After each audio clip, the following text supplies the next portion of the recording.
Embrace the power of knowledge at Sanskriti University, ranked first in most promising university in engineering and management in India. Visit www.sanskriti. तो उन्होंने ये जो Aryan invasion की theory है वो पूरी तरीके से खारिज डिबंक कर दी थी। बिल्कुल। कि ऐसा कोई इन्वेजन हुआ ही नहीं था, क्योंकि चैरियट्स जो की बातें थी वो इंडिजिनस थे। बिल्कुल। वो भारत के चैरियट्स थे। बिल्कुल।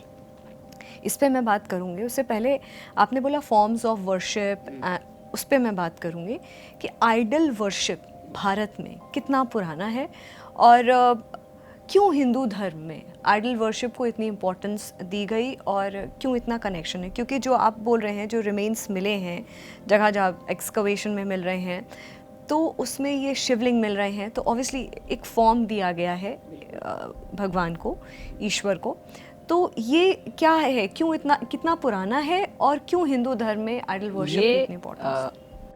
ये जो इमेज वर्शिप है, मैं इमेज वर्शिप कहूँगी, ये जब से हम अपनी सभ्यता संस्कृति को देखते हैं तब से ये हमारा अटूट अंग है। मैंने आपको मध्य प्रदेश में मदर गॉडेस का उदाहरण दिया, मैंने आपको इंडस वैली सिविलाइजेशन में शिव का उदाहरण दिया, और इंडस वैली सिविलाइजेशन में छोटी छोटी टेराकोटा की मदर गॉडेस की मूर्तियां हैं। अब जो आर्कियोलॉजिस्ट हैं वो कह रहे हैं ये मदर गॉडेस की मूर्तियां इतनी संख्या में मिल रही हैं और छोटी छोटी, इससे ये स्पष्ट होता है कि ये मंदिरों में नहीं रखी जाती थी, क्योंकि इतनी संख्या में मिली हैं और इतनी छोटी हैं, तो ये लोग अपने घरों में रखते थे और वहाँ से पूछते थे। तो इमेज वर्शिप, जब से हम अपनी संस्कृति सभ्यता को देखते हैं, समझते हैं, image worship is a very very important part of our civilisation. और देखिए, जब मध्यकाल में हमारे ऊपर प्रहार हुए तो आप कितने मंदिर जाएंगे तो वहाँ पे मूर्ति का नाक कटा है। You know, this also has a meaning.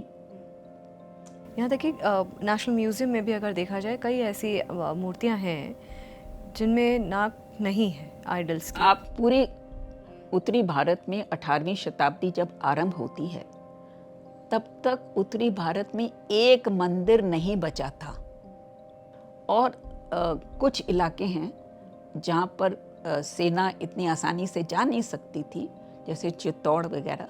अब वहाँ पे आप जाएंगे तो इतने बड़े मंदिर हैं, लेकिन सबकी नाक कटी है, क्योंकि हर मूर्ति को तोड़ना मुश्किल था, तो नाक कटी है सब जगह। बट आपको इस बात की प्रशंसा करनी चाहिए कि जब भारत के देवियों के ऊपर इतना अत्याचार हुआ, इतना प्रहार हुआ, तब भी यहाँ के निवासियों ने मूर्ति पूजा नहीं छोड़ी। तो ये कंटिन्यूटी ऑफ आवर सिविलाइजेशन। दो हमारी सिविलाइजेशन की मुख्य विशेषताएं हैं, एक तो इतना प्राचीन है और दूसरा ये कंटिन्यूअस है।